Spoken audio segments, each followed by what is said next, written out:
Cead Fáilte.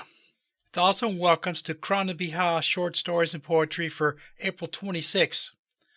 I'm Terrance Ó Domhnaill, your Irish scéalaí, with more stories and poems from medium writers. This week I've got 3 stories and 2 poems. The first is chapter 13 of the ongoing story From Beyond the Water Wall, then another real short, continuation of the Elementals, and a mythical story about a cursed god and a child. 2 poems, one about gardens, and one from someone who rarely writes poetry, but his older one is very good, that's why I included it. So gather around once more and let me read them to you so you can decide for yourselves. At this point, I need to let everybody know that this first story, a chapter of Beyond the Wall, should be rated PG-13. So if you've got a bunch of little ones rolling around for story time here, you might want to consider skipping this story, but the rest of them are okay. So the first story, From Beyond the Water Wall, chapter 13, Roasted Pig, by Don Woodby, published in the Fiction Writer's Den. Previously, Wren and Mars had to take refuge in their shelter as their home was raided. When their hiding place was found, they were forced to flee and detonate most of the explosive they had built. As they rushed through the dark streets, the car alarm, slightly set off by the explosion, brought the silence of the night.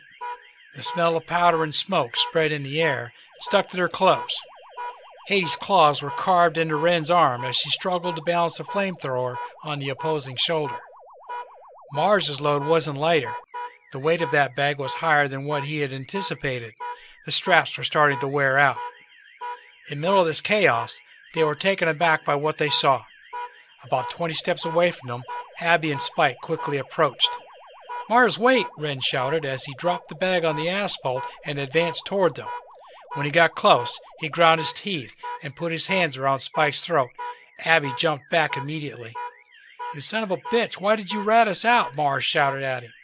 Spike held his hand, trembling, taken by surprise. Mars tightened his grip. Spike pushed his thumbs, relieving the pressure. "You imbecile, why the hell would I betray you?" Mars stood still, gawking at him for a moment. His head was empty. He loosened his hands. "We got attacked too," Spike continued in a lower tone. "We escaped while they were focusing on the others. We came here to give you a heads up. Our whole group has been dismantled." "I'm sorry," Mars said, releasing him and turning back. He picked up the bag again. "Do you think they already have our details?" Mars asked without looking back. "I don't know, but we have to move fast," Spike said. "But where?" Wren asked. "Do you know anyone that can help us?" Mars asked. "The people we know are all gone," Abby said. "We are lost." Mars and Wren looked at each other, and at the same time they said, "Trench!" "I have the address saved," she said, showing him her phone. "We have to lie low for a while. It would be dangerous to be exposed now," Abby said. "And if we get seen going there, everything would be ruined," Mars said to himself. Mars didn't notice at first, but Spike and Abby looked wasted. He wondered what exactly had happened, but that was a subject for a later point. They kept walking, dragging themselves until they were standing in the middle of the road. To both sides, a long forest of which they couldn't see the end. "Let's go into the woods," Wren said. "We must hide." "Check the GPS," Mars said. "To which direction is the fisherman's house? If we can go through the woods, we may as well go right now." She crouched and checked her phone. After some moments, she pointed to the right. They took a breath and walked into the woods. "Who in the hell is this Trench guy, by the way?" Spike asked as they searched for a path through the tree branches and high vegetation. "He lives in the middle of nowhere, and we can trust him," Mars said. "That's all that matters." He wasn't so sure about the second part, but there was no other way. "My battery is almost dead," Wren said, looking at her phone. "We have to settle and build a fire," Mars said. "It's dark, and it's too dangerous to walk here now. We can resume in the morning. You can turn it off." Wren put Hades on the ground and sat down. Mars sat beside her, while Spike and Abby stayed a bit away, talking to each other. "We didn't even bring water or food," Wren said to Mars. "You didn't." Mars took a bottle of water and some canned goods out of the exterior compartment of the bag. "Also got some bed sheets, so at least we don't have to lie on the grass." "When the hell did you get that?" "Soon after I got the bombs. The sheets were there, still inside the pack, and I thought it could be useful." They trailed up to a higher level and found themselves in front of a small cave. The moon prevented complete darkness. About a 10-minute walk below them, a river flowed. The last time they checked, it was shortly before midnight. There were still some hours to rest. Mars gathered some leaves, as dry as possible, which he used to make a sort of nest on the soil. He found 2 sticks, put one on top of the nest and the other one between his palms, moving back and forth, spinning the stick to generate friction. "Do you even know what you're doing?" Abby asked. "No, not really," he said. "Just saw that somewhere." "Those small cans are not going to be enough for all of us," Spike said. "I'm going to find us some real food." "Well, I wasn't expecting visitors," Mars mumbled as Spike walked away and disappeared into the dark. A long time had already passed, and Mars still tried to conjure fire out of those sticks. Wren and Abby, though skeptical, strolled around, gathering dry wood in case he succeeded. To everyone's surprise, including Mars, as Wren and Abby came back, the phones were not the only source of light anymore. Tiny flames emerged from the sticks. Wren rushed to bring him the wood and placed it around it. They had a fire at last. Spike came back, sauntering with a small wild boar on his back, his face covered in dirt and bloodstains. "Had to dig this one out of the bushes," he said with a grin. "Not the best time to hunt them." "How did you even kill it?" Mars asked. His grin mutated into a smirk as he snatched a large folding knife out of his pocket. Drops of blood fell from the blade. Abby flinched. "You're disgusting." "And yet you won't say no to some ribs," he said, slapping the animal. She shrugged and turned to the fire again. The smell of the grilling pig in the middle of the woods and the sounds of the forest created a very unique atmosphere that could easily make them forget about their troubles. The unsalted, poorly cleaned, and tough meat brought them back to reality. "So what happened exactly with you?" Mars asked, looking at Spike and Abby. Wren sat next to him, lightly pressing her thighs on his. "Well," Spike said as he ripped a piece of the pork's leg with his teeth, "we were meeting, most of us from our group. We had a big arsenal there, ready to use. The bombs you gave us included. Then they came. A whole lot of soldiers, like 20 of them in heavy vehicles. They raided our place. Everyone was killed except for the both of us. Everyone who was there, at least." He stopped for a while and looked at Abby's droopy eyes. Then he turned and stared at the fire. "We were all there, all of us but Gavin. That son of a bitch ratted us out. I don't know for how long, or if he always worked for them, but there was sure something off about that guy. Anyway, Abby and me, we were a bit farther away, closer to the back door. That's how we escaped. While the others were being butchered, we used their sacrifices to save our skin." His voice was shaking, and he spoke in a low tone. Now and then he stared at Abby as if asking for confirmation. She didn't say anything, nor did she look at him. "How did they know about us then?" Wren asked. "I mean, somebody must have said something." "No idea," he said. "They probably gathered information about all our contacts. I'm guessing the same person who ratted us out followed us to a meeting and then followed you back home." "That's weird," Wren said. "We have always been careful. I can't imagine how that happened." "We might have missed it," Mars said, "but it's not that easy to spot every small detail." "That's why we don't have anywhere to go," Abby said, "because they must have all the information about our contacts. And to be fair, I'm pretty sure they're all dead. We tried to find some of them, but no one answered. You guys think we are here because we enjoy the company?" Mars snorted with a smirk on his face. "Yeah, so that's why you guys came to check on us." "That explosion was pretty cool, by the way," Spike said. "We should try to get some sleep before resuming our walk tomorrow," Wren said. "I have 2 sheets. We share one and you guys share the other," Mars said, pointing at Spike and Abby. They spread the sheets on the floor. Mars and Wren lay on one side of the fire and Abby and Spike on the other. The difference in the settings was clear. Spike and Abby lay with their heads facing opposite sides and perpendicular to the sheet, as far away as possible from each other. Wren and Mars were close. She lay on his chest in a warm embrace. Hayes, who had stayed in his corner all that time, made a sudden apparition only to curl up next to their feet. The noises in the forest, the growls, the hoots, and the scuttles, felt more like a melody than a disturb. They didn't bother putting out the fire. No one could find them there anyway. Without worrying for a single moment about all the time they lost, they slept until sunrise. My next story is very short. It's called Extraction, Part 4, the Elemental Special Edition. A special Kraken Lore Monday mashup edition of The Elementals by H.R. Parker, published in the Kraken Lore. We can do this. I squeezed the charm, a childhood keepsake. I had a mug once from the same place that said Zoth National Forest. Cascade, you and Tempest take down the last Aether droids with your powers. Only 2 guarding his box. Then I extract. The lightning and water burst forth in beautiful cataclysmic chaos. Shrapnel flies. We take cover. When it's safe, I rush to his cell, burn my way in. It oddly smells of garlic. A dark, brooding boy unfurls. Forest green eyes burning into mine. I remember. Our eyes lock. He takes my hand. I'm surprised. Then we run. My last story, before I get to the poetry here, The Flower Singer and Her Stone Man, a fairy tale of sacrifice and transformation by Jojo Tekena, and she published this in Imogene's Notebook. This one here is a little bit long, so just bear with me.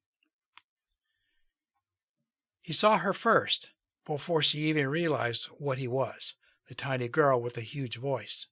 She was the granddaughter, the orphan he'd heard the groundskeeper mourning over. The man was old. His wife, son-in-law, and daughter had preceded him in death.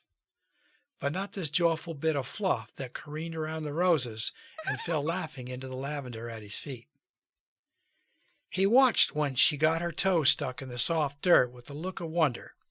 As she played, she worked hard with her grandfather and then covered the whole garden with happy songs that he heard in his chest long after she was asleep. The beast on the wall saw everything, cursed to watch it all for centuries. The sea at his back, the village below, and the castle on his side, so righteously taken from him for his refusal to see the suffering he caused. He was regretful finally, because he understood that by refusing compassion, he had caused suffering, hunger, and overwork. He knew he had caused starvation, sickness, and death. He had ignored their cries as a selfish young king. But now that's the one thing he couldn't do. No hunger, no sleep, just an eternity of watching. His griffin's beak and dragon's teeth carved in stone, wings up, lion's paws and devil's tail wrapped around his haunches. The anger and selfishness had long ago been replaced by despair, depression, then acceptance, and eventually contentment and peace. For the last 500 years, he had been watching his village and the people that lived there. He finally understood why the oracle had put him here. He was actually grateful for it. He'd been too preoccupied with his own petty desires to see the beauty, suffering, and tragedy of life around him. His heart genuinely ached when the baker's horse was lain by a stray wagon and had to be put down. He'd seen the mare grow from a playful filly and witnessed the care and friendship between man and beast. He wished he could cry as he watched the man drape his heaving frame over the fallen animal. He smiled when he realized the butcher's wife and her friend, the seamstress, were plotting to match the young blacksmith to the dairymaid. He wished them all joy on their wedding day, which the entire village attended. His anger was kindled when the miller cheated his customers, or a thief was caught. Yet he could do nothing but watch. But now his days were filled with songs and chatter and the smell of soap and roses at his feet. The little girl had found him, and his stony eyes were always on her. "Hi, Stone Man. I'm Sella. My granddad lives in the cottage right over there. He's told me to go outside and make noise. My mom and dad are dead, so I'm here now. May I sing to you? I love to sing." The plain-faced little girl chattered and sang, danced and told him stories. She petted his paws, poked at his tail, and touched his stony teeth with her child's fingers. He had never had so much attention, even as flesh and blood. It hit him so hard that he felt his granite heart thaw just a little. He smiled in the spring scent of roses and lavender. The years continued still, and Sella grew. Now the songs were beautiful and soft. The chatter became a low hum of melody and poetry. Sella was intelligent, hard-working, joyful, happy, and the stone man thought his heart would burst with the beauty of it all. Oh, how he wished she could see him for who he really was. He loved her so, but no. There was no cure for his condition. So the years continued, and Sella grew to be a young woman. The castle's heir saw Sella too, but his gaze was hungry, predatory. He was the real beast hidden in an older man's guise. Cead didn't see that, though. She was a simple girl, not outwardly beautiful. Her hair was middle brown, her lips pale, her eyes an honest gray, but her round face would be lost in a crowd. She had yet to turn any man's gaze, and therefore was not aware of what his interest meant. But the stone man knew, and he burned inside as he saw her innocent responses to the prince's lewd questions. She knew she wasn't a beauty, so she was content to leave a daily bouquet at the gargoyle's feet and sing her way through work and service to the castle. On her way back through the gate, the evil prince had the company of an enchantment in his hand. He wanted Cead only for himself. He was a selfish beast, but instead of taking her as a wife, he knew the only way to truly break her would be to tie her to himself by a thread of evil magic. He met her at the low stone wall, the gargoyle at her back.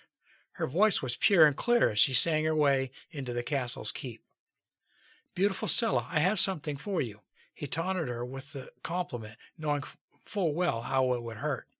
He had told her from the time she was a child how ugly she was. The venom in the man's voice was clear to the stone man behind her.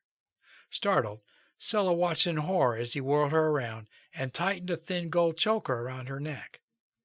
"Your days of singing for yourself are numbered. Now your disgusting voice is mine, and I can muzzle you any time I wish. You have only 100 songs left, and after that you'll forget how to sing, and all your songs will be forgotten. From then on you may only sing when I say. Remember, after 100 songs I'll own your voice. You'll only sing when I give you permission. Until then, dear Cead, use them carefully." The evil prince turned away, smug in his selfish victory. He would own all the beauty she possessed, because without her voice they both knew she had nothing of value. Clawing at her neck, trying to break the band, Cead wept at the foot of her gargoyle. "Oh, stone man, how I wish you could save me from this awful fate. I am nothing without my songs. I will die for sure. They are my only joy." After shuddering out her last sob, curled between the beast's stone paws, she made a promise. "Stone man, I will give my songs to you. Every day I will come and sing. 100 songs for 100 days. I know you are only made of rock, but you have more heart than that monster, I'm sure."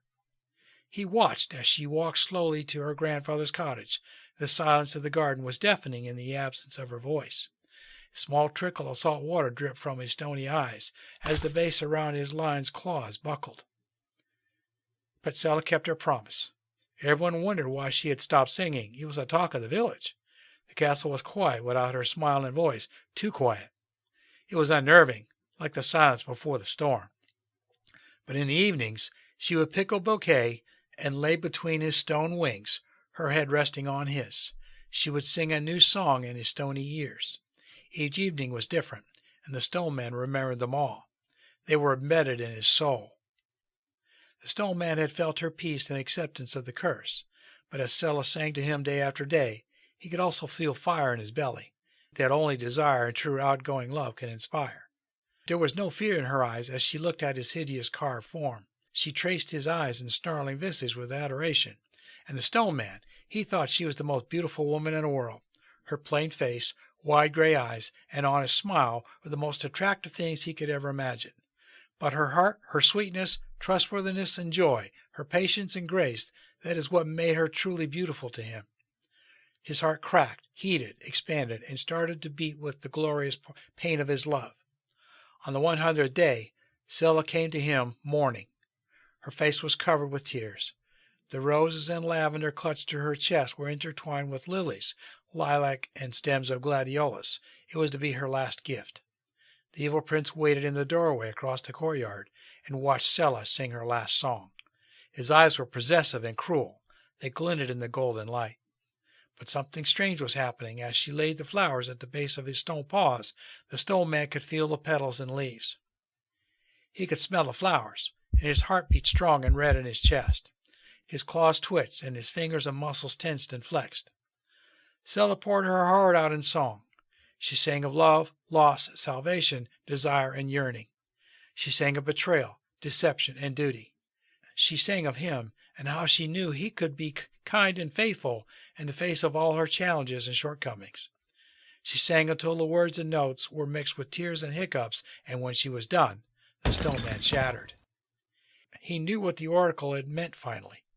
The power had always been his. He had been cursed to watch the world go by until he realized that he needed to love something greater than himself. He had always had the power to break his own damnation, but had never realized it until the only thing he desired more than his own existence was the happiness of the woman that wept at his feet. So that's what he did. He broke himself in pieces for her, not knowing if he would be destroying himself in the process. The pain of his destruction was but a fleeting moment, but within that risk was also the potential for transformation. For as he was cracking and breaking, so was he rebuilding himself, until he knelt before her, a breathing, living soul. He had returned as an earthly man. All trace of the beast was gone. His warm hands trembled as he lifted her face to his. "Stone Man," she mouthed with a sad smile, "I always knew you were real." "I love you," he whispered. She met his stone-gray eyes with her own and shivered in sorrow, mouthing silently, "I have nothing to offer you in return. All my songs are gone now." He smiled and cupped her cheek. "I remember them all. I will teach them to you again. You gave them to me, and I will keep them safe for you until you can sing again." He gripped the gold band from around her neck and tore it away. The metal disintegrated in his hands to a handful of sparkling shards. The evil prince, who had been so selfish and cruel, rushed over to the stone man, who stood up, Cead protected at his side. "You can't have her. I own her voice now," the prince pointed, and snarled like the monster he was. Stone Man grinned, a few of his dragon's teeth still showing. With one hand he grabbed the older man's jaw and forced his mouth open, and with the other he tossed the sparkling shards down his gullet. "You have need of patience, Prince. You have much to learn about compassion and wisdom, selfishness and despair. Here's your opportunity. May you take my place on this wall and overlook your kingdom for eternity. May it give you the peace and contentment you've been searching for." The evil prince gagged on the metal shards, clutching his throat, but walked toward the wall and crawled upon it, a fine stone crust forming on his visage. His screams and cries dwindled to silence as a monkey's face, with forked tongue and protruding eyes, met with a serpent's body. His newly carved scales curled along the surface of the wall, covering it almost entirely. Soon the evil prince was no more, and in his place was a hideous beast that overlooked the village below. Stone Man looked down at his beloved Cead and held her close. "You will sing again, my love, and when you do, you will fill this kingdom with joy and beauty, because you are truly beautiful. You saw past the beast in me, and gave me a reason to break free from my stone prison." Cead's voice returned to her then, and she held her Stone Man by the scruff at his neck and kissed him with her whole heart. "You may still have my songs. I will always sing them for you as long as I live. Thank you for giving me my voice back." The Stone Man smiled and kissed her softly. His eyes no longer granite, for he knew she was his equal, his savior, and his lover. They would build each other up and break each other down every day. "The stony heart is yours to do with as you please, for you are more than my forever Cead. Your song brought me to life when I was sure that gift was not meant for one such as me." Now I've got a couple of poems for you. I'm going to take a break before I read them to you, though. This is taken quite a bit. And I'm going to put my little advert in here, and then I'll come back and read the poems to you. So I'll be back in a couple of minutes. I want to invite everyone to listen to Crann and beatha Stories and Poetry every Monday night at 11 p.m. Eastern Time on Reese Across America Radio.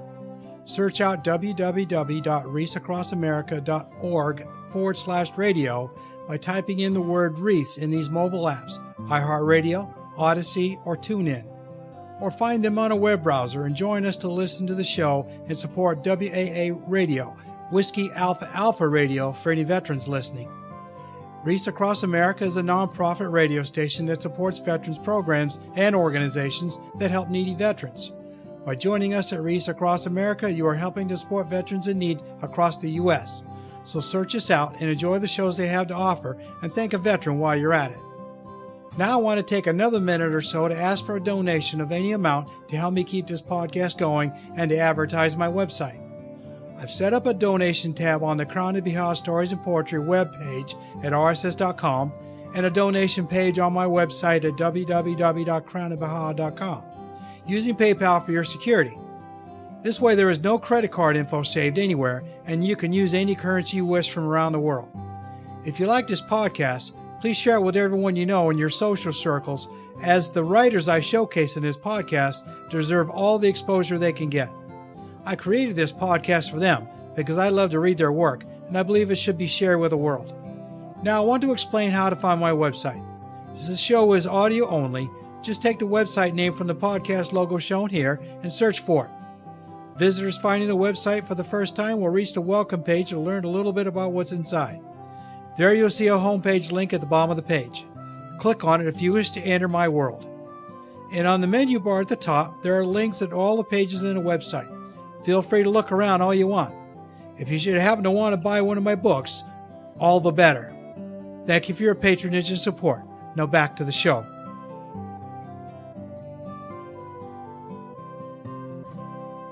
Welcome back. I got these two poems for you here to round out the show. My Secret Garden, my Tir na Nog, which is Irish for a mythical island, full of the fae and the shay. What secrets can a garden hide? A poem to say thank you to gardeners for National Garden Month by Sarah Fellers, who published this in Right Under the Moon. Indelible images left on my soul of lily, gardenia, daffodil, and rose. Their sweet mixed scent on the breeze, the rainbow spills from the soil with ease. I planted, waited, sang, and toiled. I watered and hoped over birth and soil. After the caliph finally went to sleep and Bridget's warm month brought new green, here in the Tir na Og of my making, sprouting rewards through soil breaking, corners of my garden finally filled with life, circles of bright color taking in spring light. Red roses climb the faded white trellis, lilies abound by the pond's reflective nexus, gardenia bushes circle oak and cherry trees, sunny daffodils laugh and play with the bees. My backyard sanctuary inside a little fence that has welcomed my tears, smiles, and secrets, where I go to unleash woes weighing on my chest among the living who won't judge me for my regrets. My flowers, they are very patient listeners to my every complaint, worth the sun-slicked work. The trees, they stand guard to protect me, my dreams, and all the heart and sweat that I buried with their seeds. How do they know it was I who nurtured them? Simple plants that will fade and fall away again? They know because they grew up my hands and my voice in my little garden, my children of vibrantly sweet choice. But he talks about National Garden Month and all this, so I'll leave you to read that if you read the poem. My last one is entitled The Truth About My Life in Writing Poetry, Good or Bad. I wrote poetry 25 years ago by Bruce Coulter, published in Read or Die. And he writes here, while going through one of my external hard drives, I discovered a file called Love Letters from Afar. It's dated June 26, 1999. I was in love once upon a time. Who knew? I've decided to release it here, for better or worse. I may or may not share other items in the future. I'm not being flippant. As an introvert, letting people into my world as deeply is complicated. I know of one person who enjoyed reading this. She left this world in 1999. Critique if you must, or clap and leave. The poem is entitled Sunset. I've watched the sunset on many occasions, and yet never treasured its grandeur. Colors of crimson and azure splash out across the sky, suppressing a cosmic playground. Their colors will fade eventually, as they drift above this earthly garden, sharing their magnificence for all. I watch in reverence as this celestial canvas of colors spans the evening sky, shrinking westward, the last warm rays of our neighboring star upon my chest. Abruptly, the cool evening breeze lashes out at me, piercing the deepest recesses of my heart, shrouding me in the cold, dark night as you bid farewell. And he says, thanks for reading. So at this point, thanks you for listening. So that's all the stories and poems I have for you this week. I hope you enjoyed them as always. And again, I hope you'll return and listen to some more next week. Slancha. Garamahagat. Thank you for listening to the show today. I hope you enjoyed the variety of stories and poems again this week. Maybe one of them might touch your heart a little. Disclosure for everyone. In order to read the complete stories and poems, you'll need to sign up for a subscription to Medium. If If I see a link by the author on one of the stories to allow everyone to read it, I will let you know in the newsletters.